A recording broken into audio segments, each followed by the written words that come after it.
Welcome to Arthashastra Leadership Foundation's talk series. We have very interesting topic that we'll be discussing today with very distinguished guests. The point of discussion going to be agriculture, the backbone of Indian economy, by Dr. Ved Narayanan sir. Let me take this opportunity to invite one of the founders of Arthashastra Leadership Foundation, Dr. R. Natraj sir himself, to say a few words to us about today's session and about Arthashastra Leadership Foundation. Over to you, sir. எல்லோருக்கும் இனிய மாலை வணக்கங்கள். Today, the talk series, we are having a very distinguished civil servant, former Chief Secretary, Mr. Ved Narayan, who is going to talk to us about agriculture, which is the backbone of any economy. And a few words about Arthashastra. The Arthashastra Foundation அப்படிங்கிறது இளைஞர்களுக்கு ஒரு நல் வழிகாட்டுதல், ஆளுமையை வளர்ப்பது, பொது விஷயங்களில் இருக்கக்கூடிய பிரச்சனைகளை அலசி ஆராய்வது, அது மட்டுமல்ல தன்னை உயர்த்திக் கொள்வது, பொது வாழ்வில் ஈடுபடுத்திக் கொள்வது, அரசு பணி அதற்கான ஆயத்தம் செய்பவர்கள் அவர்களுக்கு பயனுள்ள வகையாகவும் இந்த ஒரு மேடை அமைய வேண்டும் என்ற ஒரு குறிக்கோளோடு அர்த்தசாஸ்திர அறக்கட்டளை ஒரு ஃபவுண்டேஷன் துவங்கி இருக்கிறோம். இதுல பல ஓய்வு பெற்ற ஐஏஎஸ் அதிகாரிகள், ஐபிஎஸ் அதிகாரிகள் மற்றும் நிபுணர்கள் இந்த குழாமில் இருக்கிறார்கள். அவர்களுடைய வழிகாட்டுதலின்படி இந்த வார வாரம் இத்தகைய ஒரு நிகழ்வு நடைபெறுகிறது. இதில் எங்களோடு இணைந்து திரு வி வீரபாகு அவர்கள் ஆட்சி தமிழ் அகாடமி என்று அரசு பணிகளுக்கான தேர்வுக்கு பயிற்சி அளிக்கிறார். அவர் மிக சிறந்த முறையில் அவருடைய பணிகள் இருக்கிறது. அவரோடு இணைந்து இதை நாம் செய்து கொண்டிருக்கிறோம்.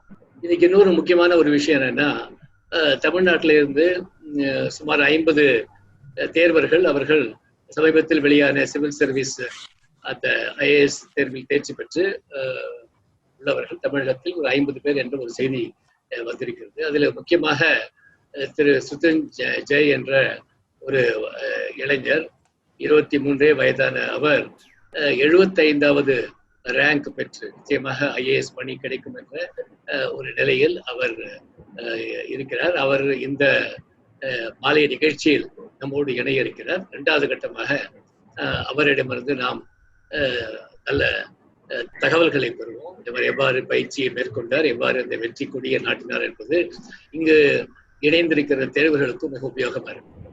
Thank you so much, sir. Today, I'd love to introduce Dr. Ved Narayanan sir for the first part of the session that we'll be hearing from about agriculture being the backbone of Indian economy. So Dr. Ved Narayanan sir is a senior IAS officer. He's served as the former Chief Secretary of Tamil Nadu. He's had a distinguished career as a civil servant, which sort of encompassed him serving as the district collector of Tanjavur for a period of 4 long years.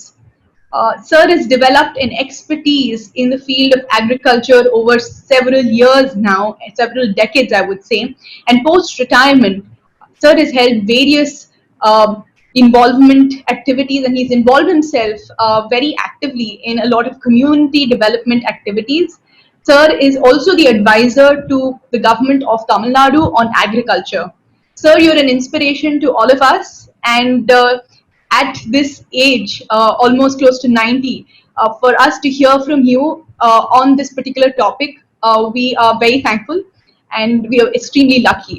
So over to you, sir, to talk to us about the importance of agriculture in the Indian economy, policy-wise, and how agriculture caters to various sectors in the Indian diaspora, in India and abroad, and across different sectors. Over to you, sir. Oh, thank you. Thank you, Ms. Kripa.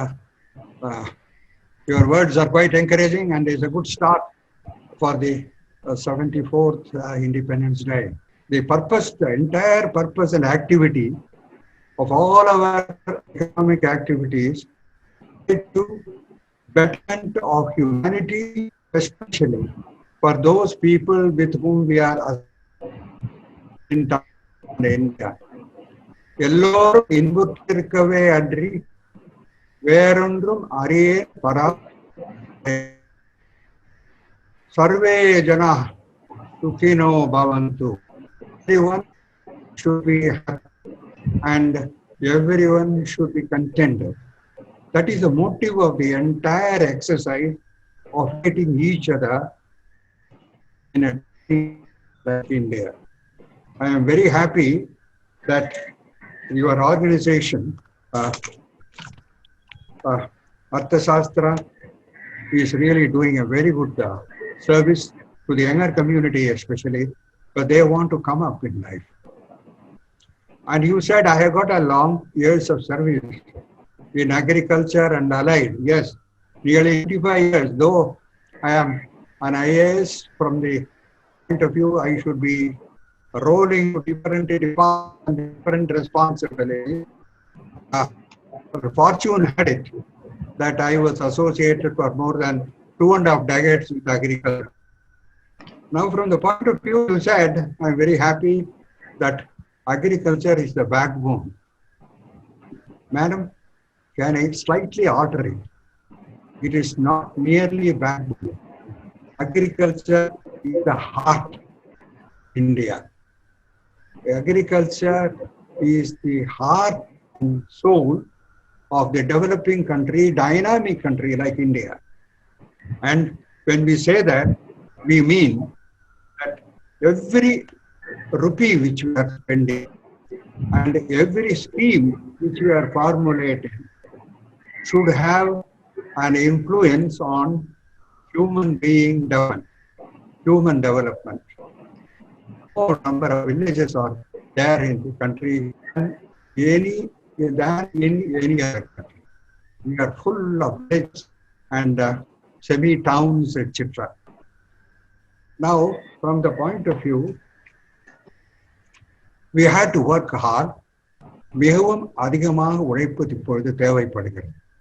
குறிப்பாக இன்றைக்கு மாண்புமிகு பிரதம மந்திரி அவர்கள் டெல்லி கோட்டையிலிருந்து பேசும்பொழுது குறிப்பிட்டார்கள், வரக்கூடிய காலத்திலே எல்லா விதமான திட்டங்களும் நல்ல விதத்திலே அமுல்படுத்தப்படும், அதற்கு வேண்டிய எல்லா நடவடிக்கைகளையும் நிதி ஒதுக்குவதிலிருந்து மற்றவர்களை அதற்காக ட்ரைனிங் செய்வதிலிருந்து எல்லாவற்றிற்கும் இந்திய அரசு கடமைப்பட்டிருக்கிறது என்பதை பற்றி மிகவும் நன்றாக குறிப்பிட்டிருக்கிறார்கள். அப்படி பார்க்கும் பொழுது விவசாயம், இந்திய விவசாயம் என்பதே இஸ் அ ஸ்மால் ஃபார்மர் விவசாயம். குறுகிய சிறிய விவசாயிகளினுடைய முன்னேற்றம் தான் இந்திய விவசாயம். ஏனென்று சொன்னால் நமக்கு கிட்டத்தட்ட தமிழ்நாடு எடுத்துக்கொண்டாலே 93% small and marginal land holders. இப்போ அக்ரிகல்ச்சர் என்பது பார்க்கும் பொழுது டோட்டல் அவர்கள் 63% வரை 93% of the people are cultivating. Therefore, all schemes, any scheme of the government of India or Tamil Nadu government has bearing on the development, improvement and future of small farmers, small farm groups. நமது முதலமைச்சர் அவர்கள் ஒவ்வொரு தடவை பேசும்பொழுதும் விவசாயம் முன்னேற வேண்டும் என்பதற்காக ஏதாவது திட்டம் வைத்திருக்கிறீர்களா என்பதை பற்றி ஆராய்ந்து அதை யோசித்த பிறகுதான் மற்ற சப்ஜெக்டுக்கே போகிறார்கள். அது மாத்திரமல்ல, ஒவ்வொரு இடத்திலும் பார்க்கும் பொழுது அவர்கள் ஏதாவது ஒரு விவசாயத்தை சம்பந்தப்பட்ட எந்த திட்டத்திலேயாவது ஈடுபடுத்தி கொண்டு மேலும் அதிகமான அளவு நிதியை ஒதுக்கி திட்டத்தை திட்டுவது மாத்திரமல்ல, அவர்கள் மிகவும் கவனத்துடன் அந்த திட்டமானது எவ்வாறு நிறைவேறுகிறது, அந்த திட்டத்தில் ஏதாவது குறைபாடுகள் இருக்கிறதா, மாற்றம் தேவையா, அப்படி என்று சொன்னால் உடனே அதை திருத்தி மாற்றம் கொடுப்பதில் எந்த ஒழுக்கமும் காட்டுவதில்லை. அதனால் வரக்கூடிய காலத்திலே தமிழக அவர்கள் அவர்களுக்கு அமைத்து கொடுத்த நல்ல திட்டங்கள் மூலமாக முதலமைச்சரும் அவன் இணைந்து இருக்கக்கூடிய அத்தனை மற்றும் அட்மினிஸ்ட்ரேட்டர்ஸ் எல்லாருமே நல்ல விதத்திலே ஒன்றாக கூடி ஒவ்வொரு நாளும் இதை ஆலோசித்து பார்த்து விவசாய முன்னேற்றத்திற்காக அவர்கள் பணியாற்றி கொண்டிருக்கிறார்கள் என்று பார்க்கும் பொழுது நாம் எல்லோரும் பெருமைப்படுகிறோம். இது நான் சொன்னது ஸ்மால் அண்ட் மார்ஜினல் ஃபார்மர் தான் அக்ரிகல்ச்சர் சொன்னேன். அப்படி பார்க்கும் பொழுது இதை வைத்துக் கொண்டு எவ்வாறு நீங்கள் அதிகமான அளவு நம்ம கேட்கலாம்.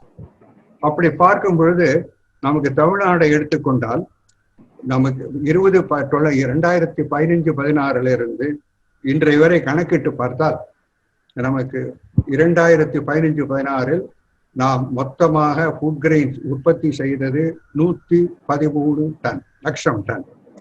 16-17 மிகவும் மோசமான சூழ்நிலை காரணமாக, மழை இல்லாத காரணமாக, வறட்சி காரணமாக குறைந்தது 52 லட்சம்.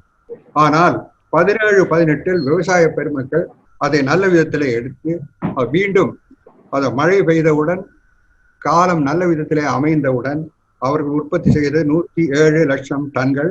217-18 ஆண்டில் 107 லட்சம் டன். 18-19 104 லட்சம் டன் உற்பத்தி செய்திருக்கிறார்கள். 2019-20 இன்றைக்கு கணக்கு பார்க்கும் பொழுது 115 லட்சம் டன் உற்பத்தி ஆயிருக்கிறது. அதாவது அதிகப்படுத்தி கொண்டே போக வேண்டும் என்று போடப்பட்டுள்ள ஒரு திட்டத்தினால் அவர்கள், குறிப்பாக விவசாய அமைச்சர் அவர்கள் அசம்பிளியிலே குறிப்பிட்டார்கள், வரக்கூடிய காலத்திலே எங்களுடைய முழு முயற்சியினாலும் நல்ல விதத்திலே இருக்கக்கூடிய எண்ணங்களினாலும் மக்களினுடைய கோஆபரேஷனாலும் நாங்கள் இதை தாண்டுவோம், 115 கூட தாண்டி நல்ல விதத்திலே உணவு உற்பத்தி செய்து கொடுக்க முடியும் என்பதை பற்றி அவர்கள் குறிப்பிட்டிருக்கிறார்கள். வரவேண்டியது தமிழக முதல்வர் அவர்களும் மற்ற அமைச்சர்களும் ஒன்றாக இருந்து பணியாற்றி இன்றைக்கு 115 லட்சம் டன் ப்ரொடக்டிவிட்டி என்பது ஒரு ஏக்கராவினுடைய திறன், அதுவும் 3000ஆக உயர்ந்திருக்கிறது. ஒரு ஹெக்டேருக்கு 3088 ஃபுட் கிரெயின் நமக்கு கிடைத்திருக்கிறது. வரக்கூடிய காலங்களிலே இன்னும் அதிகப்படுத்தும். நீங்கள் இதெல்லாம் கணக்கு சொல்கிறீங்க, எவ்வளவு நமக்கு தேவைப்படும் என்று சொல்லும் பொழுது இன்னும் நமக்கு கொஞ்சம் டெபிசிட் இருக்கத்தான் செய்யும். அது மாதிரியாக ஒரு தேக்க நிலை வராமல் இருக்க வேண்டும். வரக்கூடிய காலத்தில் இது மாதிரியாக ஒரு க்ஷீணம் அழைத்தாலும் நாம் அதை எதிர்கொண்டு நல்ல விதத்திலே அதிகமாக உணவு உற்பத்தி செய்ய முடியும் என்பதற்காக அதற்கு வேண்டிய திட்டங்களையும் ப்ரொடெக்டிவ் அக்ரிகல்ச்சர் என்று சொல்வார்கள், அந்த அடிப்படையில இன்றைக்கு மேலும் நல்ல விதத்திலே திட்டங்களை அமைத்து கொண்டு வருகிறார்கள். அதை பற்றி நான் விவரமாக இப்போது சொல்லுகிறேன். உங்களுக்கு எல்லோருக்குமே மகிழ்ச்சியாகவும் ஆச்சரியமாகவும் இருக்கும். அப்படி பார்க்கும் பொழுது நமக்கு அந்த திட்டங்கள், வரக்கூடிய திட்டங்கள் இப்பொழுது ஒன்றொன்றாக குறிப்பிடுகிறேன். அதற்கு முன்பாக, சரி, நம் தமிழ்நாட்டு ஒரு பாகம்தானே இந்தியா, அப்போ இந்திய அரசிலிருந்து எப்பொழுதுமே நாம் வாங்கி கொள்ளலாமே என்ற சுணுக்கம் இருக்கக்கூடாது.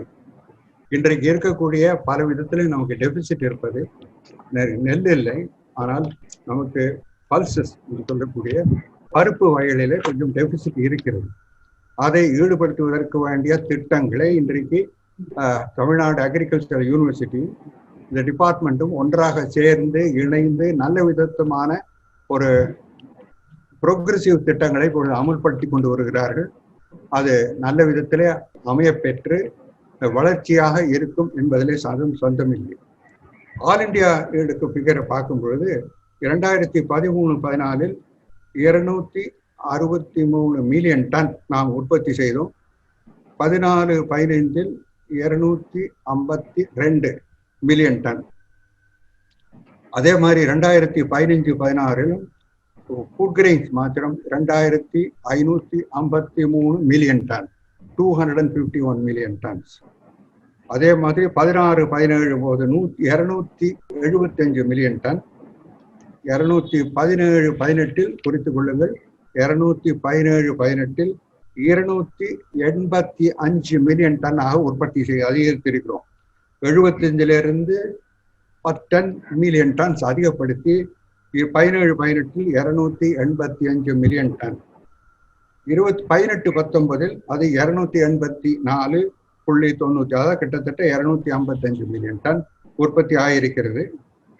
ஆனால் ப்ரொடக்டிவிட்டி என்று சொல்லக்கூடிய ஒரு ஏக்கராவில் எவ்வளவு அதனுடைய உற்பத்தி திறன் என்று பார்க்கும் பொழுது இன்றைக்கு 2200 கிலோகிராம் ஒரு ஹெக்டேருக்கு கிடைக்கிறது. தமிழ்நாட்டிலேயோ இன்றைக்கு நாம் 3000 எட்டி இருக்கிறோம். 3000 எட்டி போராது என்று சொல்லி இன்னும் அதிகமான அளவில் தீவிரப்படுத்தி இருக்கிறார்கள் இந்த ஆண்டிலே நமது அரசு. அதை வரவேற்று அது மாதிரியாக விவசாய பெருமக்கள் எல்லோரும் அதை இருக்கக்கூடிய திட்டங்களிலே முழுவதும் ஈடுபட்டு கடுமையாக உழைத்து அவர்கள் சொல்லக்கூடிய பலவிதமான முறைகளை கடைபிடித்து நல்ல விதைகளை எடுத்து அதே சமயத்திலே காலாகாலத்திலே அதிகமாகவும் இல்லாமல் குறைவாகவும் இல்லாமல் அது எந்த அளவிலே விஞ்ஞான அடிப்படையிலே நம்முடைய பூமியினுடைய சக்தி பெயரக்கூடிய திறன் இதனுடைய பலன் எல்லாவற்றையும் யோசித்து பார்த்து நமக்காக இவ்வளவு உரமிடுங்கள் என்று குறிப்பிடுகிறார்கள் இருக்கக்கூடிய வல்லுநர்கள். அதை கடைபிடித்து விவசாயிகளுக்கு அது முக்கியத்துவத்தை பற்றி எடுத்து சொல்லும் பொழுது நிச்சயமாக நாம் நல்ல அளவிலே அதிகமான அளவிலே இன்றைக்கு நாம் உற்பத்தியை அதிகரிக்க முடியும். தமிழ்நாட்டிலே எல்லா துறைகளிலும் அதுவும் குறிப்பாக விவசாய துறைகளிலே எல்லா துறைகளிலும் நாம் உற்பத்தியை அதிகரிக்க வேண்டும். அது அதிகரித்து காட்ட முடியும் என்ற ஒரு நம்பிக்கை நமக்கு இருக்கிறது. அதற்கு வேண்டிய திட்டங்களிலே எல்லோரும் ஈடுபட வேண்டும் என்று இந்த சமயத்திலே நான் கேட்டுக்கொள்கிறேன். குறிப்பாக இது மாதிரியாக ஒவ்வொரு மாநிலமும் தன்னுடைய தன்னிறைவு என்பதை தவிர சிறிது சர்ப்ளஸும் இருந்தது என்று சொன்னால் இந்திய நாடானது உலகத்திலேயே உலக சந்தையிலேயே அதிகமான அளவு ஏற்றுமதிக்கு திறனாக இருக்கக்கூடிய அமையக்கூடிய நாடாக இந்தியா நிச்சயமாக வரக்கூடிய காலத்திலே வளரும் உயரும் என்பதில் எந்த விதமான சந்தேகம் இல்லை. It is going to be an export hub of food grains from India in the course of few years. அது மாதிரியான மாபெரும் திட்டங்கள் எல்லாம் அமையப்பெற இருக்கின்றது. எந்த விதத்திலும் நமக்கு கொடுக்கப்பட வேண்டும், எந்த விதத்திலும் அதிகப்படுத்த வேண்டும் என்பதிலே அவர்களுக்கு எந்த விதமான சுணக்கமும் கிடையாது. கேட்டுக்கொண்டிருக்கிறார்கள். நமக்கு இப்பொழுது பார்க்கும் பொழுது பிரதம மந்திரி நுண்ணீர் பாசனம் என்ற ஒரு திட்டத்திலே நீரை சிக்கனப்படுத்தி நல்ல முறையிலே காலாகாலத்திலே அதற்கு வேண்டிய பயிருக்கு வேண்டிய தண்ணீரை கொடுப்பதில் அது ஒரு திட்டம். அது மாதிரியாக இருக்கக்கூடிய 1,20,000 ஹெக்டேரில் அதை இப்பொழுது உபயோகப்படுத்திக் கொள்ளப்பட்டது. மொத்தமாக அதற்காக செலவழிக்கப்பட்டது 522 கோடி கொடுக்கப்பட்டிருக்கிறார்கள். அதை இப்பொழுது பிரதம மந்திரி நுண்ணீர் பாசனம், அதாவது ஒன் டிராப் பர் கிராப் என்ற அளவிலே தண்ணீரை வீணாக்காமல் சிக்கனப்படுத்தி விஞ்ஞான அடிப்படையிலே தண்ணீரானது பயிர்களுடைய வளர்ச்சிக்காக செலுத்த வேண்டும் என்பதில் எல்லோருமாக ஒன்றாக சேர்ந்து ஒரு திட்டத்தை அமைத்திருக்கிறார்கள். அதே மாதிரியாக கிசான் சம்மான் நிதி என்று விவசாய பெருமக்கள் சென்ற 2 ஆண்டுகளுக்கு முன்பாக மிகவும், அதாவது கிளைமேட் ரொம்பவும் அட்வர்ஸாக இருந்தது என்று சொன்னால் அவர்கள் மிகவும் கஷ்டப்பட்டார்கள் என்பதற்காக கிசான் சம்மான் நிதி என்று ஆண்டிற்கு 6,000 ரூபாய் விவசாய பெருமக்களுக்கு பிரதம மந்திரி அவர்களுடைய திட்டத்தின் மூலமாக இன்றைக்கு அவர்களுடைய கணக்கில் அனுப்பப்பட்டிருக்கிறது. அதாவது 6,000 ரூபாய் ஒரு ஆண்டிற்கு கொடுத்திருக்கிறார். அது படிப்பாக 40 லட்சம் விவசாயிகள் இதன் பயன்பெற்றுள்ளனர். இதை தவிர 2வதாக மத்திய அரசின் உதவியினால் பலவிதமான திட்டங்கள் அமல்படுத்தப்பட்டிருக்கிறது விவசாய நலனுக்காக. அதில் கலெக்டிவ் ஃபார்மிங் என்ற கூட்டு பண்ணை, அதில் 2 லட்சம் சிறு குறு விவசாயிகள் பலன் பெறுகிறார்கள். அதில் பார்க்கும் பொழுது கிட்டத்தட்ட கார்பஸ் ஃபண்ட் என்று மொத்தமாக இருக்கக்கூடிய அது நிதியை தனியாக ஒதுக்கி இருக்கிறார்கள் 100 கோடி. அதில் உழவர் உற்பத்தி குழுக்கள் என்று உழவு உற்பத்தி குழுக்கள் அமைத்து அதற்காக 2000 டிராக்டர் டில்லர் வாங்குவதற்காக இன்றைக்கு இந்த பணமானது ஒதுக்கப்பட்டு கிட்டத்தட்ட 8,579 டிராக்டர் டில்லர்கள் வழங்கப்பட்டிருக்கிறது. அதாவது 2019-20 மொத்தமாக இதுவரை கொடுக்கப்பட்டது அந்த திட்டத்திலே 25,000 டிராக்டர் டில்லர் கார்பஸ் ஃபண்டு என்று சொல்லக்கூடிய பொது நிதி இருக்கிறது. இந்த பொது நிதியானது இப்பொழுது அதிகப்படுத்தி 300 கோடியாக ஒதுக்கப்பட்டிருக்கிறது. விவசாயிகளுக்கு எது மாதிரியான திட்டங்கள்? டிராக்டர் வாங்க முடியாது, 2.5 ஏக்கரா நம்முடைய ஹோல்டிங்ஸே ரொம்ப குறைச்சல். அப்படி பார்க்கும் பொழுது பார்த்தோம்னாக்கா India is a land of small holding. India is a leader in marginal holding. ரொம்ப குறைச்சல் தான். அதாவது 2 ஏக்கரா, 2.5 ஏக்கராவுக்கு கீழே, 5 ஏக்கராவுக்கு கீழே. அப்படி பார்க்கும் பொழுது நமக்கு அதிகமாக 77,99,000 ஹோல்டிங்ஸ் வந்து சிறு குறு விவசாயிகளாக இருக்கிறார்கள். அப்படி அது மாதிரியாக கணக்கிட்டு பார்க்கும்போது அதனால் நமது இவர்களுக்கு டிராக்டர்கள் வாங்க முடியாது, டில்லர்கள் வாங்க முடியாது, பலவிதமான ஸ்ப்ரேயர்கள் வாங்குவதில் சிக்கல்கள் இருக்கு என்பதற்காகத்தான் இது மாதிரியாக ஒரு திட்டத்தை ஃபார்மிங் ஏற்பாடு பண்ணி அதற்காக வேண்டியதை அவர்களுக்காக குறுகிய காலத்தில் அவர்களுக்கு வழங்கப்படுகிறது. உபயோகப்படுத்துவதற்காக விவசாய பெருமக்களுக்கு அந்தந்த சங்கங்கள் மூலமாக கொடுக்கப்பட்டு வருகிறது. இதை தவிர முக்கியமான விஷயம், தமிழ்நாடு இதில் டேக்கிங் லீடர்ஷிப். அதாவது பிரதம மந்திரி பயிர் காப்பு திட்டம் இந்தியாவில் மொத்தமாக கணக்கெடுத்து பார்த்தால் 2வது இடத்துல இருக்கிறது இந்தியா. மொத்தமா life insurance, crop loss insurance, அது பல வெளிநாட்டுல எல்லாம் உடனே கொடுத்தாங்கன்னா ஒரு வீக்கு கொடுத்துருவாங்க. இப்பொழுது இங்க பார்த்து யோசித்து பார்த்து எந்த இடத்துல எவ்வளவு அளவு அவர்களுக்கு விவசாயிகள் பாதிக்கப்பட்டிருக்கிறார்கள், அதிக மழையினாலோ இல்லை ட்ரவுட்னாலேயோ பஞ்சத்தினாலேயோ வேறு எது காரணத்தினால் பயிரை நீங்கள் இழந்தீர்கள் என்று சொன்னால், பயிர் ஒன்றும் கிடைக்கவில்லை என்று சொன்னால், அல்லது பாதியாகத்தான் கிடைக்கிவிட்டது என்று சொன்னால், அதை கணக்கிட்டு நமக்கு இன்சூரன்ஸ், நமக்கு காப்பீடு கொடுக்கிறார்கள். அப்படி பார்க்கும்போது இந்த தமிழ்நாட்டிலே மொத்தமாக 8,109 கோடி வழங்கியிருக்கிறார். 8,109, அதாவது விவசாயிகள் 40 லட்சம் விவசாயிகள் இதனால் பலன் பெற்றிருக்கிறார். எப்படி பல விதத்திலையும் நமக்கு பல இன்சூரன்ஸ் எல்லாம் பார்க்கும் பொழுது, கார்ல சரியா இல்லை இன்சூரன்ஸ், வீட்டுல ஏதாவது போனோம்னா வீட்டை கவர் பண்ணலாம் இன்சூரன்ஸ், அது மாதிரியாக இல்லாம இருந்தது. இப்பொழுது இந்த பிரதம மந்திரி பயிர் காப்பீடு திட்டம் மிகவும் நல்ல விதத்திலே நல்ல அம்சமாக நல்ல பலனுள்ளதாக அமைந்திருக்கிறது. குறிப்பாக தமிழ்நாடு அதிலே லீடர்ஷிப் எடுத்திருக்கிறது. அதனால் மொத்தமாக நம்ம கணக்கெடுத்து பார்த்தா ஆரம்பத்திலிருந்து பார்த்தோம்னாக்கா நமக்கு 80 லட்சம் விவசாயிகளுக்கு இந்த இன்சூரன்ஸ் அது பலன் கொடுக்கப்பட்டிருக்கு. இதை தவிர இப்பொழுது முக்கியமான ஒரு திட்டத்தை அமைத்திருக்கிறார்கள். அதாவது இதற்கு இன்டகிரேட்டட் ஃபார்மிங் சிஸ்டம் என்று பெயர். அதாவது ஒருங்கிணைந்த பட்டை திட்டம். 2.5 ஏக்கரால நம்ம போட்டோம்னா, 2.5 ஏக்கரால நெல் நம்ம போட்டோம்னா எவ்வளவு வரும் நமக்கு? சரி, 30 மூட்டை 35 மூட்டைன்னு சொல்றாங்க. அதாவது 2000 கிலோ வச்சிருக்கோம். ஒரு 2 ஏக்கரா வச்சிருக்கீங்க, 2000, 3000, 2000, 2000, 4000 கிலோ உங்களுக்கு கிடைக்கிறது. 4000 கிலோல நமக்கு 20 ரூபாய் நாளும் கிட்டத்தட்ட 70,000-80,000, 80,000 85,000 ருபீஸ் தான் நமக்கு கிடைக்கிறது ஒரு ஆண்டுல. ஒரு குடும்பத்துல, ஒரு குடும்பங்கிறது விவசாயி, அவருடைய சம்சாரம், 2 குழந்தைகள். அதை கணக்கு போட்டு 80,000 எவ்வாறு அவர்கள் வாழ்க்கை தரம் உயர்த்த முடியும்?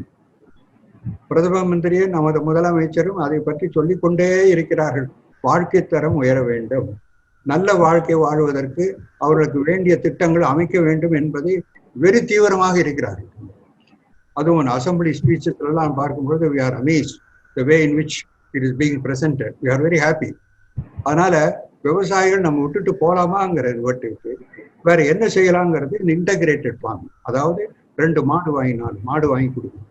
அந்த விவசாயிகளுக்கு வெறும் நிலத்தை, அதாவது நெல்லோ அல்லது மில்லட்ஸோ போட்டு அதை மாத்திரம் நீங்க நம்ப வேண்டாம் என்பதற்காக இது ஒரு அழகான அம்சமான பலனுள்ள நல்ல நன்மை தரக்கூடிய ஒரு திட்டத்தை இப்போ போட்டிருக்கிறாங்க.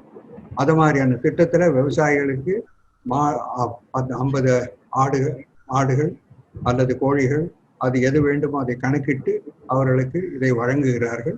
அப்படி வரும்பொழுது மொத்தமாக அவர்களுக்கு 2.5-3 லட்சம் ரூபாய்க்கு குறையாம அதுவும் நல்ல விதத்துல கொண்ட இப்ப நாட்டுக்கோழிக்கெல்லாம் நல்ல டிமாண்ட் இருக்கு. அதே மாதிரி கோழிகளுக்கும் சரி, மற்ற ஆடுகளுக்கும், செம்மறி ஆடுகளுக்கும் அல்லது வெள்ளாடுகளுக்கும், அல்லது இப்ப தேன் கூட்டு வச்சிருக்காங்க, அது மாதிரி அதை தவிர காய்கறிகள் ஒரு பகுதியில போடலாம். அப்படி எல்லாமே சேர்த்து அவங்களுடைய வாழ்க்கை தரத்தை உயரத்துக்கு 2.5-3 லட்சத்துக்கு குறையாம கொண்டு வர வேண்டும் என்பதுதான் இந்த குறு விவசாயிகளுக்கு நம்ம கொடுக்க வேண்டிய ஒரு முக்கியமான ஒரு திட்டமாக இருக்கிறது.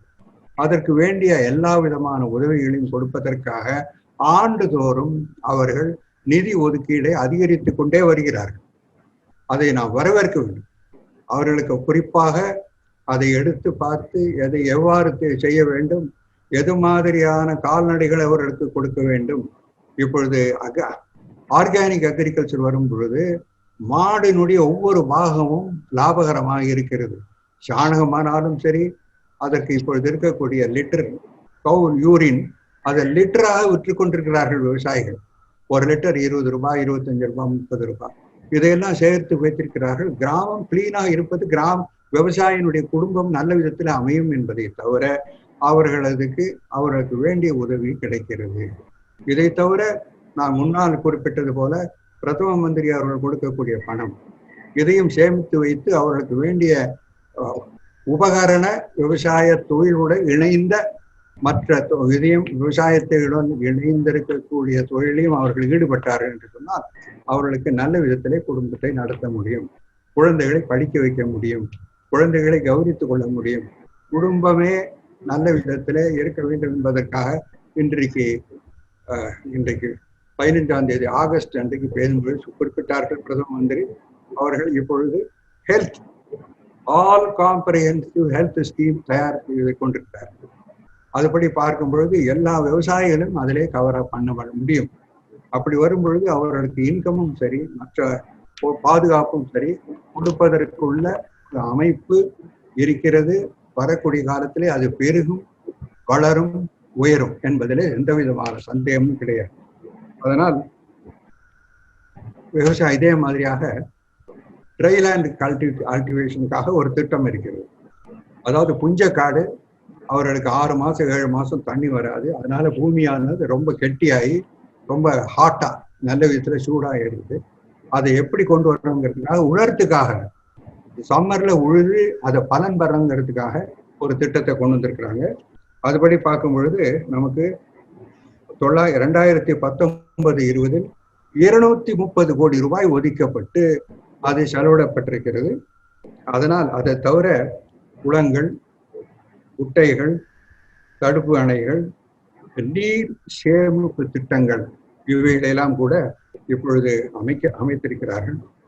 அது மாதிரியாக பார்க்கும் பொழுது மொத்தமாக தமிழகம் வரக்கூடிய காலத்திலே உண்மையான பசுமை புரட்சி வர இருக்கிறது. இனிமேதான் வரப்போகுது. என்று கேட்டா வரக்கூடிய இந்த திட்டங்களினுடைய பலனெல்லாம் எடுத்து சொல்லி விவசாயி இது மாதிரியாக உற்பத்தி செய்யுங்கள், இது மாதிரியாக பலன் பெறுங்கள் என்று அவருடன் கலந்து ஆலோசிக்கும் பொழுது அது மாதிரியாக ஒவ்வொரு இடத்தையும் பார்க்கும் பொழுது குப்பை கூளங்கள் என்று சொல்லி தூக்கிறீர்கள்.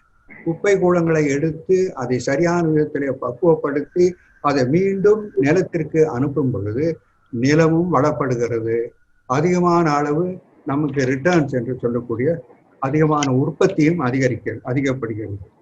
இப்பொழுது வரக்கூடிய தமிழகமானது பசுமையான நல்ல வளர்ச்சியுள்ள தமிழகமாக வரப்போகிறது என்பதில் கொஞ்சம் கூட சந்தேகம் கிடையாது. ஏனென்றால் இப்பொழுது வரக்கூடிய இன்கம் அதிகப்படுத்தும். உங்களுக்கு நிச்சயமா அஷூரன்ஸ் கொடுத்துருக்குறாங்க. உனக்கு இவ்வளவு இன்கம் வரும், இவ்வளவு சேர்ந்து வரும். இதுல எல்லாம் கலப்பு பண்ணையா வச்சுக்கணும். தனித்தனியா ஒரு நெல்லை போட வேண்டியது, காத்துட்டு இருக்க வேண்டிய நேரம் இல்லாமல் உனக்கு எப்பொழுதும் ஆண்டுதோறும் வேலைக்கு இருக்கக்கூடிய அளவுல வச்சிருக்கிறேன்.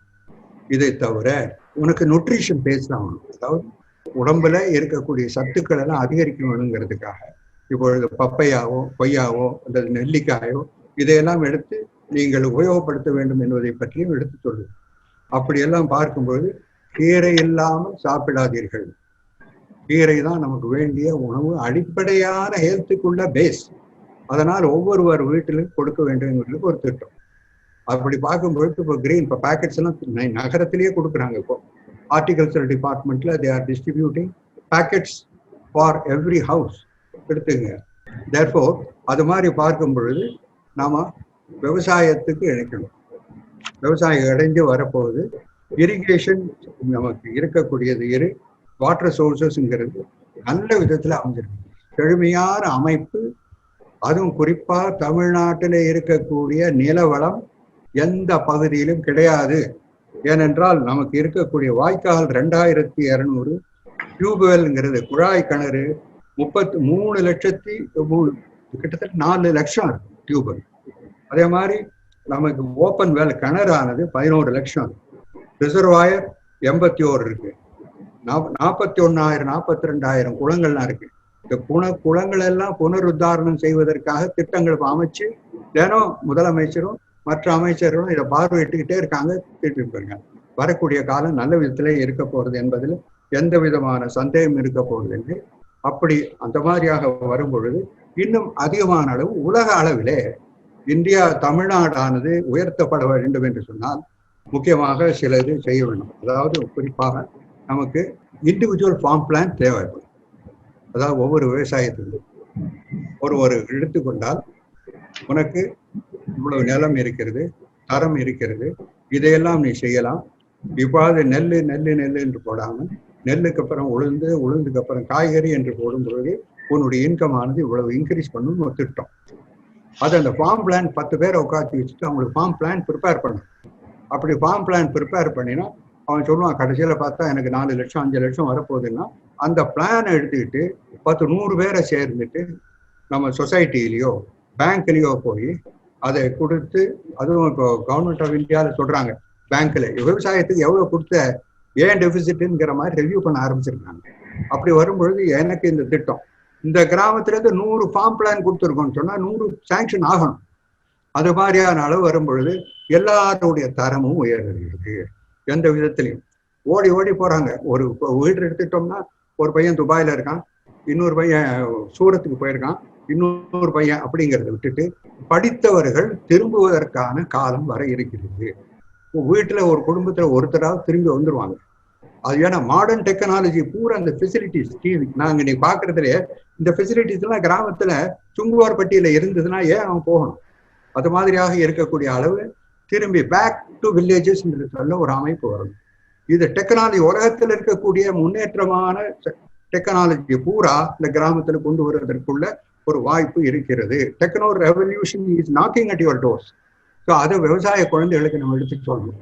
அது ஒன்று. ரெண்டாவது, இப்பொழுது இருக்கக்கூடிய விவசாயத்தை ஏதோ ஒரு தொழில் பண்றாங்க, அப்படி இல்லை, மாற்றணும்.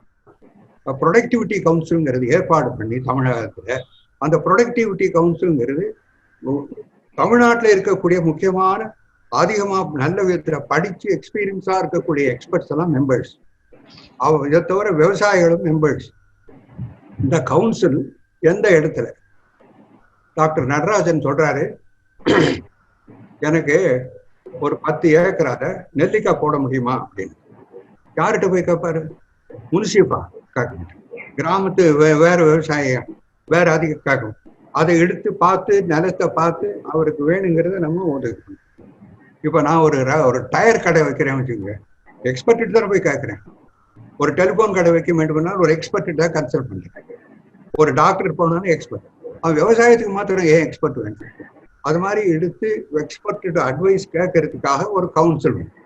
அந்த கவுன்சில் என்ன பண்ணணும்னா வரக்கூடிய காலத்துல தமிழகம் மாத்திரம் வெளிநாட்டிலிருந்து வெளி மாநிலத்திலிருந்து இருக்கக்கூடிய லேட்டஸ்ட் டெக்னாலஜி என்ன, டிராக்டர்ல எப்படி பண்ணலாம், எது மாதிரியான முறைகள் எல்லாம் ஏற்படுத்தலாம். இந்த வைக்கோலுக்கு இப்ப பணம் வந்துருது. முந்தையெல்லாம் வைக்கோல் அப்படியே போடுவாங்க. இப்ப வைக்கோலை கன்வெர்ட் பண்ணி அதை டியூப் இதா போட்டு பிளாக்கா போட்டு இப்ப கொடுத்து விற்க ஆரம்பிச்சிருக்கேன். அப்படியெல்லாம் வரும் பொழுது என்ன ஆகுது? வேஸ்ட் கிடையாது, பலன் அதிகரிக்கும், அவருடைய பணமும் நிதியும் குவியும் விவசாய மக்களுக்கு. அதனால அப்படி வரும் பொழுது நமக்கு குறிப்பாக இந்த கவுன்சில் இதெல்லாம் படிச்சு பீகார்ல இப்போ இன்னைக்கு கொய்யா சாப்பிட்றோம். அது யாரு உற்பத்தி பண்ணாங்க? லக்னோ 49ல இருந்து வருது. அப்புறம் வேற எல்லாம் பார்த்தோம்னா நமக்கு இந்த இடத்துல இருந்து வருது, உதய்பூர்ல இருந்து வருது, ஜெய்ப்பூர். அதெல்லாம் என்ன பலன் இருக்கு? நம்முடைய சீதோஷ நிலைக்கு வருமா? இதெல்லாம் ஆராய்ந்து பார்த்து சொல்லிக்கிட்டே இருப்பாங்க. யூனிவர்சிட்டியில நல்லா செய்யறாங்க. ஆனாலும் என்னுடைய நிலத்துக்கு நான் இப்போ நடராஜன் சார் ரூம்ல உட்காந்துட்டு அவருடைய நிலத்துல உட்காந்துட்டு நான் அட்வைஸ் பண்ணணும்னு சொன்னா அதை அந்த பூமி எடுத்து, அந்த தண்ணீர் எடுத்து, அந்த நிலத்தை எடுத்து, அந்த மண் எடுத்து, எந்த இடத்துல பக்கத்துல மார்க்கெட் இருக்குங்கிறத பார்த்து அவருக்கு ஒரு திட்டம். இது மாதிரி வரும் பொழுது சைனாக்காரனும் பீட் பண்ணிடுறான். அவனுடைய பர் கேபிட்டா இன்கம் நம்மளோட 7 மடங்கு அதிகம். நம்முடைய பர் கேபிட்டா இன்கம் மொத்தமா இருக்கக்கூடியது 1,20,000 தான் ஒரு வருஷத்துக்கு. அவனுக்கு 8,000 போயிட்டான். ஆனா ஒரு அட்வான்டேஜ், நாம இப்பதான் ஆர்கனைஸ் பண்ணிட்டு இருக்கோம், இன்டகிரேட்டட் அட்வைஸ் பண்றோம், ஜனநாயக ரீதியில் அட்வர்டைஸ் பண்றோம். மக்களே எழுத்து மக்களுடைய திட்டத்துக்காக வேற எங்க இருக்க பண்ணாரு, மக்களோட சேர்ந்து பண்றதுனால இந்த வரக்கூடிய திட்டங்கள் நல்ல விதத்துல நல்ல பலன் கூடியதாக அமையும். அதனால இந்த ப்ரொடக்டிவிட்டி கவுன்சில் அப்படிங்கிறது இப்ப கன்சிடரேஷன்ல இருக்கு. இதை எடுத்து நம்ம எம்எல்ஏ டாக்டர் நடராஜன் மாதிரி இருக்கிறவங்க எடுத்து சொல்லி இதனுடைய பலனை எல்லாருக்கும் எடுத்து பாருங்க. கவுன்சில்ல எது பண்ணணும், எங்க விற்கணும், எங்க வாங்கணும், எங்க விதை கொண்டு வரணும், எந்த ஊர்ல இருந்து கொண்டு வரணும். இப்ப இருக்கக்கூடிய பப்பையா தாய்லாந்துல இருந்து நமக்கு விதை கொடுக்கும். ஏன் நாம ஏன் பண்ணக்கூடாது? தமிழ்நாடு அக்ரிகல்ச்சர் யூனிவர்சிட்டியில பண்றாங்க. O8 ரொம்ப அழகா இருக்கு, ரொம்ப விதத்துல புரோட்டீனும் அதுவும் நல்ல விதத்துல. அதை எடுத்து விவசாயிகளுக்கு சொல்லக்கூடிய அளவுல இப்போ இன்னைக்கு இருக்கு. இப்போ கொரோனாக்கு பல டாக்டர்ஸ் பல விதமா சொல்லலாம். கடைசியில நம்ம நாட்டுல இந்த சித்தர் இதுல மார்க்கெட்ல நம்ம போயிட்டு இருக்கோம். அதையும் ஏன் ட்ரை பண்ணக்கூடாது? சக்சஸ்ஃபுல் ஆயிட்டோம். அது மாதிரியாக பல விதமான பணிகளை அவருக்கு இம்மீடியட்டா கொடுக்குறாரு. திட்டத்தை பார்த்தோம், நிலத்தை பார்த்தோம், அங்க இருக்கக்கூடியதெல்லாம் எடுத்து செய்து. ஏன் அந்த நோய் வருது? விவசாயி பயப்படுறான். ஏதாவது இன்னும் ஒயிட் ஃப்ளை, எனக்கு இந்த த்ரிப்ஸ் இருக்கு, இந்த பாட்டில் கிராங்கர் இருக்கு, இதெல்லாம் நீக்குவதற்காக அவங்க பார்த்து அனலைஸ் பண்ணி உங்களுக்கு இன்னைக்கு இல்லை, அடுத்த வருஷம், அடுத்த வருஷம், அடுத்த 3 வருஷத்துக்கு வேணுங்கிற திட்டத்தை அவங்களுக்கு போட்டுருக்கோம். அதை நம்ம குறிப்பா விவசாயிகளுக்கு அடித்தரமான இருக்கிறவங்களுக்கு கம்பல்சரியா கவர்மெண்ட்ல இருந்தே கொடுக்கும். மீது இருக்கிறவங்க பணம் கொடுக்கலாம். பாக்கு தோட்டம் வச்சிருக்கேன், வைக்கலாமா? பாட்டு தோட்டத்தை எடுத்துக்கலாமா? பாட்டுக்கு ஃபியூச்சர் இருக்கா? யோசிச்சு பார்த்து செய்வாங்க. போடாதே. கொத்தமல்லி இன்னைக்கு 15 ரூபா, 50 ரூபா இருந்துச்சு தெரியாது. ஆனா உனக்கு பிரைஸ் ட்ரெண்ட் இவ்வளவு அவங்க படிச்சு கொடுப்பாங்க. அது மாதிரியாக இணைந்தால் போல இருக்கக்கூடிய விவசாயத்துக்கு தான் நாம இப்போ ப்ரொடக்டிவிட்டி கவுன்சில் உற்பத்தி குழு வேணும்னு சொல்லி கேட்டுட்டு இருக்கோம். முதலமைச்சருக்காக சீஃப் செக்ரட்டரிக்கு நம்ம எழுதியிருக்கோம், அதை கவனிச்சு வச்சுட்டு இருப்பாங்க. அது மாதிரி ஒவ்வொன்றும் பொழுது இங்க இருக்கக்கூடிய மக்கள்லயே விவசாயத்துல ஈடுபட்டு இருக்கிற அத்தனை பேர்களும் நான் 2 மடங்கு இல்லை, 3 மடங்கு இல்லை, 4 மடங்கு அதிகப்படுத்தினா நான் எதுக்கு போய் எங்கேயோ போய் மைக்ரண்டா போவாங்க, லேபரா? வேண்டாம், என்னுடைய இடமே இருக்கு. அது மாதிரியாக கஷ்டப்படாமல் நல்ல விதத்துல பலன் பெற்று நல்ல விதத்துல உயர்ந்து வளர்ந்து செழுமையான இந்தியாவையும் தமிழகத்தையும் இணைந்து வளர்ச்சி வேண்டும் என்று இந்த சமயத்திலே சுதந்திர நாட்களிலே நான் கேட்டுக்கொண்டு மீண்டும் சந்திப்போம். அமைத்து கொடுத்தவர்களுக்கு எனது நன்றியும் தெரிவித்துக் கொள்கிறேன். Thank you so much, sir. Romba mikka nandri, and thank you so much. I think this was a very informative and highly detailed session, also covering the entire spectrum of the landscape of Indian agriculture, and the nature of landholders being small and marginal farmers, as well as talking about organic farming, which is something which has sort of come into today's narratives around agriculture, and about protective agriculture. So it's been extremely useful. We have a lot of questions that have come for you, sir, with respect to the session just now. I can possibly start with some of them. So we have a question which says, what is the realistic target for yield per acre in India, and what is the average at this point in time? Also, from the viability of organic farming, is that something which is viable? And combining one more question, saying that in Sikkim, which is an organic farming state, how can we in Tamil Nadu make or reach there, and what are the steps to implement this going forward? Now, organic agriculture is a recently endowed blessing for a developing economy like India. அதாவது இருக்கக்கூடிய நம்முடைய கழிவு பொருள்களையும் இலைகளையும், ஏராளமான இலைகள் ஆங்காங்கே போடப்பட்டு வேஸ்டாக போயிட்டு இருக்கு. அது எல்லாத்தையும் கலெக்ட் பண்ணி சரியான முறையில் பக்குவப்படுத்தி கொடுக்கும் பொழுது நமக்கு நிலமானது வளப்படுத்துவதுடன் அதே சமயத்தில் அது உற்பத்தி திறனாகவும் அமைகிறது. அதனால் விவசாயிகளுடைய காஸ்ட் ஆஃப் கல்டிவேஷன் கம்மி. நான் இப்பொழுது ரீசெண்டாக நான் உங்களுக்கு சொன்னேன், ஒரு கிட்டத்தட்ட ஒருவருக்கு 2000 கிலோகிராம் நெல் கிடைச்சது என்று சொன்னால் அதில் அவனுக்கு மொத்தமாக செலவு மொத்தமாக 2000 இன்டூ 40,000 ருபீஸ் கிடைக்கிறதுன்னு சொன்னால் அதில் கிட்டத்தட்ட 15-20 ரூபாய் அவன் இன்புட்டுக்காக செலவு பண்ணுறான். அது அவ்வளோ பாதியும் குறையும் பொழுது ஆர்கானிக்கில். ரெண்டாவது பாயிண்ட்டு, நிலமானது வளப்படுத்துவதனால கெமிக்கல் ஃபெர்டிலைசர் யூஸு குறைஞ்சிக்கிட்டே வரும். அதாவது நம்ம இப்போ நைட்ரஜன், அதாவது யூரியா நாம் ப்ரொடியூஸ் பண்ணுறோம். ஆனால் இது பொட்டாஷ் 100% இம்போர்ட். பொட்டாஷ் இன்னைக்கு விலை அதிகம், பொட்டாஷை வாங்கி போட வேண்டிய நிலை இருக்குது. அதே மாதிரி டிஏபியும் நமக்கு இம்போர்ட் பண்ண வேண்டிய நிலை. அதிகமான அளவு இது இந்த அந்நிய செலவாணியை நம்ம குறைக்கிறதற்கும் நம்முடைய திறனை அதிகப்படுத்துவதற்கும் உபயோகப்படும். ஒன்று, விவசாயினுடைய நிலமும் நல்ல விதத்தில் வளரும். ஒன்று. நம்பர் 2 இஸ், வரக்கூடிய காலத்தில் இப்போ எதில் என்ன சொன்னால் உற்பத்திக்கு சரி. ஆனால் விவசாயி எதுக்காக கெமிக்கலுக்கு போகிறான்னா pesticide.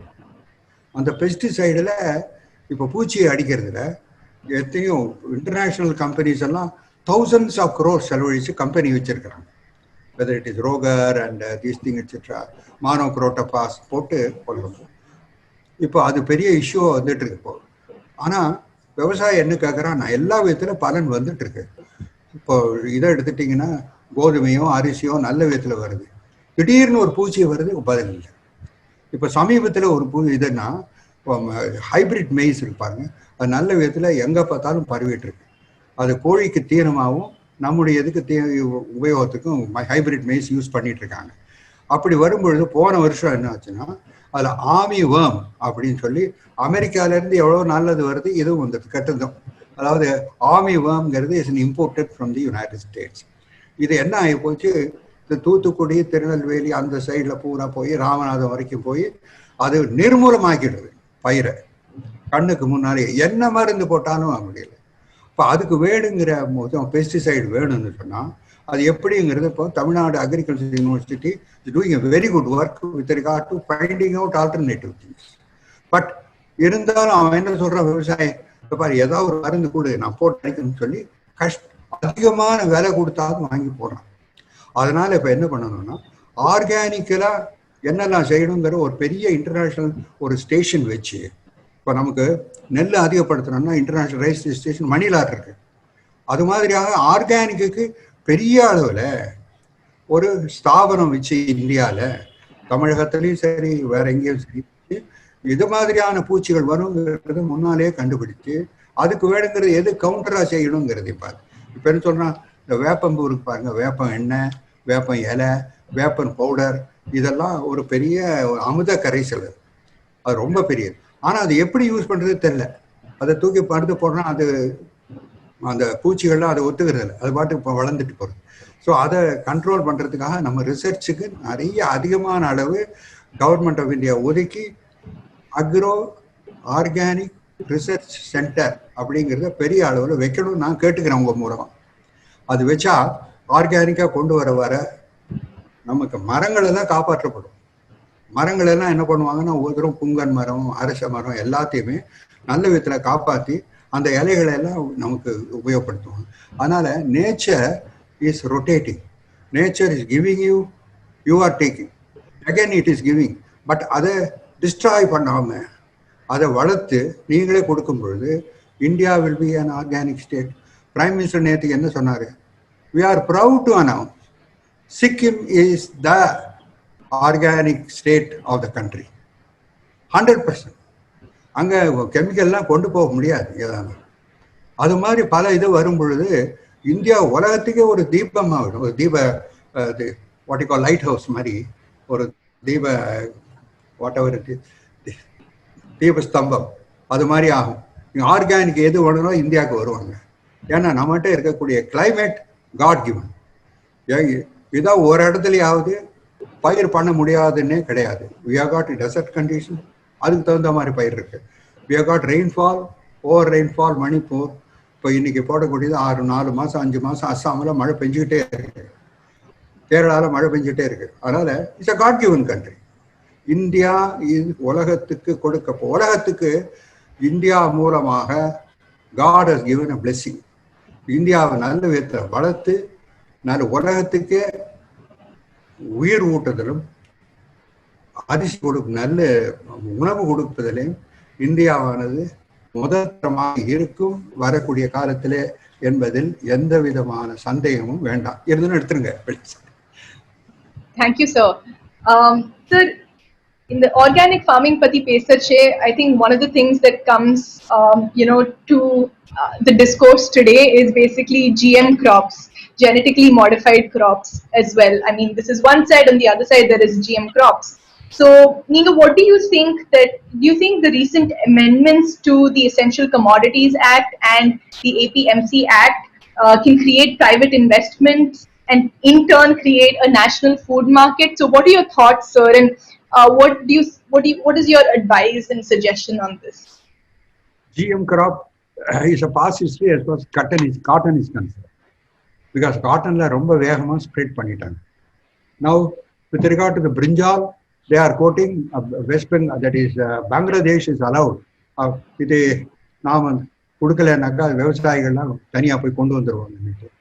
I think to a very great extent we should bow our head before nature and nature-loving farmers, and then put maximum restrictions on the GM cultivation, because GM ஒரு தடவை வந்ததுன்னா the consequences, the after effects, and also the consequential agriculture, they are all has not been proved.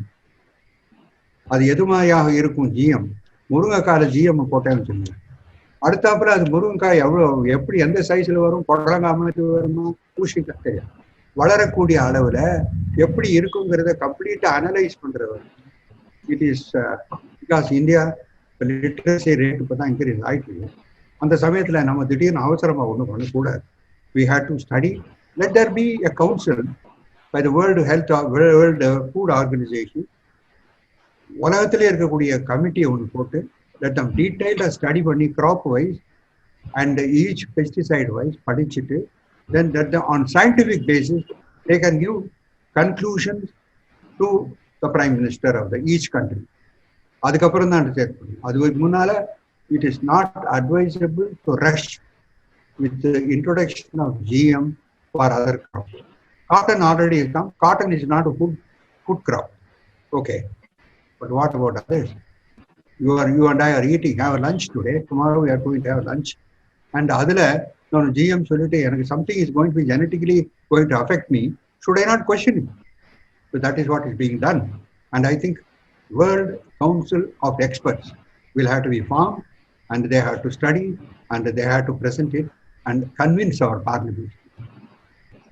So that's very helpful, sir. And I think if we're talking about cultivation of standard, quote unquote, standard crops like rice and wheat vis-a-vis indigenous crops, perhaps millets, for example, right? So, sir, what are we doing, and how is the government sort of working towards, especially in water scarce areas, helping to increase the cultivation of more and more indigenous varieties of food crops, making communities self-sustainable, and what are the ways in which the government is doing that? Is there a focus towards that, and how are farmers taking to it?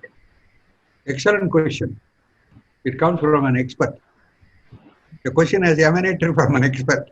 Now the question is, we have released quite a number of good varieties. For example, right now, Adurai has released recently Adurai 43, and we have also got Coimbatore CO, Adurai 51, Coimbatore 45, and new varieties have come up now from Trichy and also from Ambasamudram, and they are being under study. But they are all on the basis of different area agroclimatic conditions to suit that they have released it. now is under study. For example, if you take pulses, the ordinary 3 and 5, they have been ruling for the past 20 years. It's so sturdy they are, and so beneficial, and so effective from the point of view, because we are, as far as paddy is concerned, it is universal crop. But from the point of view of certain things like pulses, it is very sensitive to areas. இந்த பக்கம் போடுறது பட்டுக்கோட்டையில் போடுறது புதுக்கோட்டையில் வராது அது மாதிரியாக type. So therefore, now from the point of view of studies, number of new releases have come thanks to the initiative of the Vice Chancellor of Tamil Nadu Agricultural University, and more work is on. Not only from the point of view of increasing the quantity, but also the quality of the rice. That is, we have to enrich the paddy with various nutrients. That is also being done. So, in the coming years, we will have more releases. I think from that point of view, Tamil Nadu, kudos, Tamil Nadu has done well with regard to release of new products. But with regard to experiment, with regard to analysis of different climatic regions, is still under this thing. There is one variety called the 13, that is the very near these things. But TK, Tirur Kuppam, the 13, which the entire area of North Arcot, South Arcot, they are very happy about the performance on that. It's likely that they will be spreading outside. So I think it's rice research is a continuous thing. And we had to thank the IR people, International Rice Research Institute, having created the infrastructure. IR8 enriched so many people. IR20, IR50, etc. So that way, rice is a continuous world because majority of the people in East eat rice. It's the number one crop in the world with regard to the total coverage of people. So to answer your particular point, this research is going on, and I think in the coming years, we will get more and more releases of quality products. Thank you, sir. That is actually interesting to hear. So talking about empowerment of farmers, right? And with the rise of cooperatives and FPOs, typically one would assume that the percentage of final revenue that is made on the final produce, it goes to the farmer himself or herself, right? Entirely. However, we see that there is some sort of a reduction in that final percentage of revenue, which ultimately comes back to a farmer.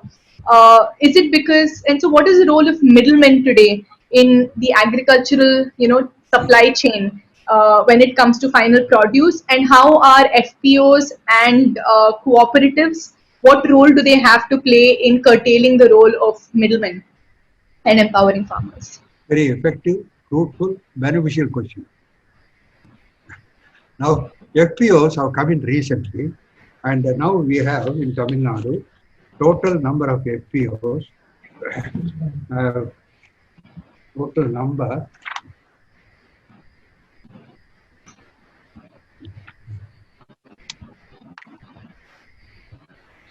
We already got 120 effectively functioning, and more FPOs are being organized, and many of them are doing about at least 50% are doing very well.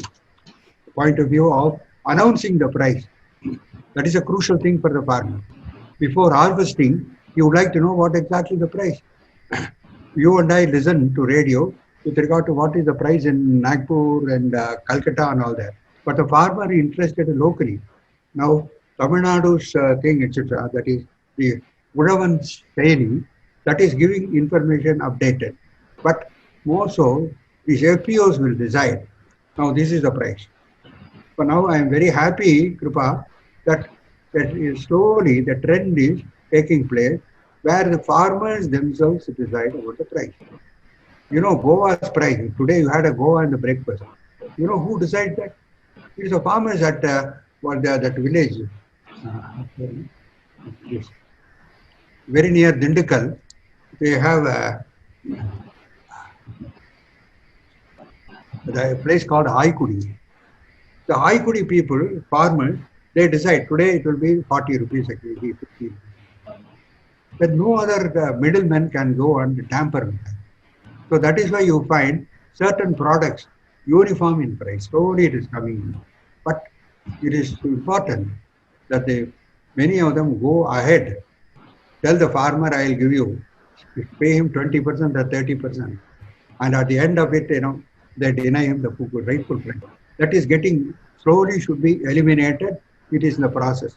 If you ask me a straight question, is it effectively spreading? I said, yes, it's spreading, but effectively, but not to the extent to which we desire. The farmer or FPO, if it is strengthened, you will find that a recent announcement by the finance minister strengthening the FPO, expanding the FPO. So these farmers, producers, organizations, and effective cooperative societies, there is one society called Tudiyalur Society. They can determine because they got so strong. From the point of view of FPO, they can say this is the price for the vegetable, this is the price for murungai, this is the price for brinjal and all that. So once that comes through, the farmer is happy because he can calculate. I got so much, 2 lakhs. What do I do for next crop? Now slowly there is a regulation coming. Today I got from brinjal 1.5 lakhs. So I put sugarcane. No. But sugarcane will have to be localized. It will have to be connected with the factory. Not, on and on. Similarly, turmeric people are well organized. Today is about 8,000 or 8,500. But Salem, you find that they are well organized. It is they who decide. So slowly, there will be a market revolution. There will be a farmer's revolution, strengthening.